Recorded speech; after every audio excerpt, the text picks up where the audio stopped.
Hello, my name is Dr. Alicia Montalvo. You may recognize me from my EXW 217 videos, such as How to Be Successful on Assignment 2 and How to Be Successful on Assignment 3. Well, in this video, I'm going to show you how to be successful on the Module 3 exercise essay. Bringing this series back by popular demand. In this video, I'm going to walk you through the assignment and the rubric, and I'm going to show you what exactly I'm going to be looking for in your responses. Hope this helps. Okay, so I've got the assignment pulled up, and the first thing that I want to point you to is that you will perform this essay on an upper body chest variation, and it should be a multi-joint exercise, which means that there should be more joints involved than just the shoulder. I'm going to be honest with you, I'm not sure that there's a way for me to assess for this on the rubric, but I hope that you do choose like a push-up variety. That would be helpful if you would do that. All right, so here I'm looking for you to name the exercise. I prefer that you name the exercise in a way that allows me to understand which exercise you've selected. Some people kind of have like in past assignments have put names of exercise where I'm like, is that even the exercise? They might put the name of the exercise and describe a totally different exercise. So make sure that the name of the exercise you selected is the correct name for the exercise that you're going to be doing this essay on. For the primary muscle groups involved for the essay, I want you to think about what the motion is or what the motions are and what is the one muscle that mainly does that motion. So for example, if an exercise contains knee extension, concentric knee extension, my expectation is that you would list the quads because the quad is the primary agonist for knee extension. If, for example, the movement contained concentric knee flexion, my expectation would be that you would list just the hamstrings and nothing else.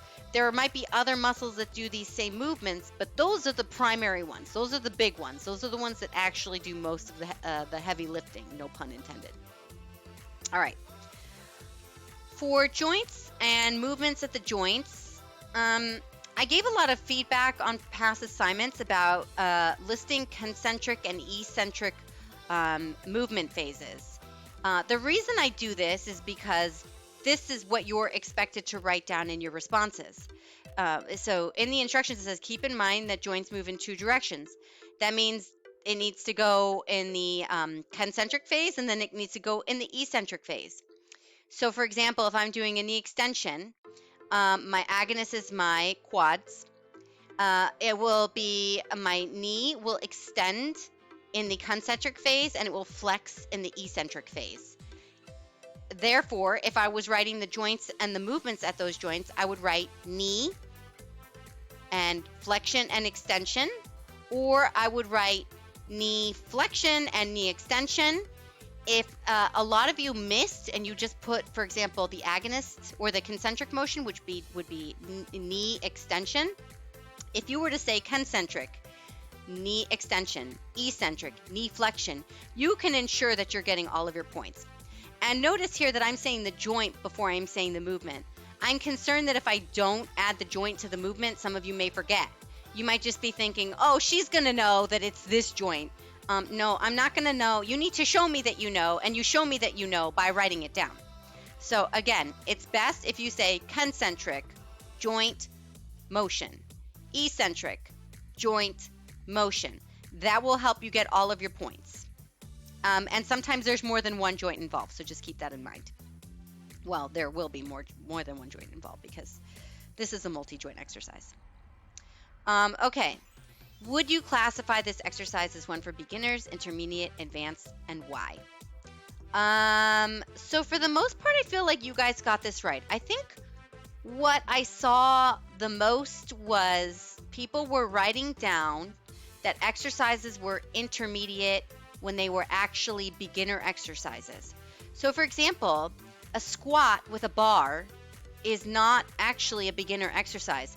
I don't know how many of you are out there practicing as personal trainers right now, but as somebody who teaches students, I could tell you 100% that not everybody can do a squat and not everybody can do a squat correctly. So the beginner would be like a chair squat or a box squat or something where you're getting the mechanics down so that you can then start adding the weights. So for example, well, I guess that is my example. I don't want to give too much away here, but you want to think about the variation that you've selected for this chest exercise. Um, if you're for example, if it requires a lot of stability, it's probably not a beginner exercise. If it's an open chain exercise with weights, it's probably not a beginner exercise. If it is a full body motion, depending on the variation, it may not be a beginner exercise. So you guys really need to think about who the average person is and what the average person is capable of. And I will tell you that the average person is not capable of too much. So just keep that in mind. How would you modify these exercises? So it does say here, this is a mistake that a lot of you made, even though that this was written down here. Changing the weight does not increase the intensity. So doing things like negatives or slow eccentric phases. So a negative is a slow eccentric phase.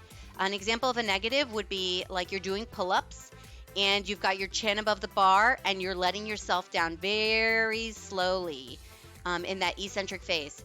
That really is very challenging, and it does a lot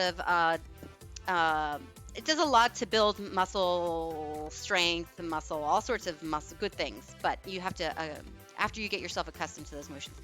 So, doing things like pauses, negatives, maybe doing modifying the body position so that if it's a body weight exercise, some of that is alleviated. I'm not trying to give away too many answers here. I don't want to hand it to you on a silver platter, but I hope that you're picking up what I'm putting down. Maybe foot position or hand position or the elevation of things can change, right? So think about angles. Or stability. Changing stability always increases the difficulty of exercises if you make them more unstable. I hope that gives you some ideas. When you're reflecting on have you performed this exercise before, I guess maybe bullet point these. Maybe it would be better for you to do something like this.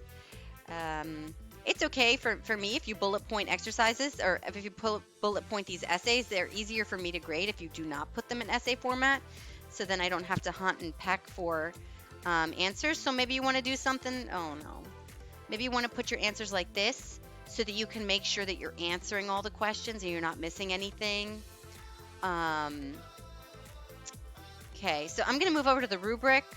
Not a huge fan of this rubric. I don't feel it's very specific. I'm not going to know what point. Maybe I'll work on this rubric a little bit, maybe to make it more specific for those of you who are interested. But I would, it's probably going to be something like a point for each thing. Anytime you miss something, it'll be a point, or anytime you add something extra, it might be a half a point or a point. And then here, I'm just looking for your responses if you're meeting these criteria, and if you're not, in what way are you not meeting these criteria, and I will select from there. But I hope that this video makes it more clear what I'm looking for and how to be successful on this video. I guess we'll see when the responses start rolling in. All right, good luck out there.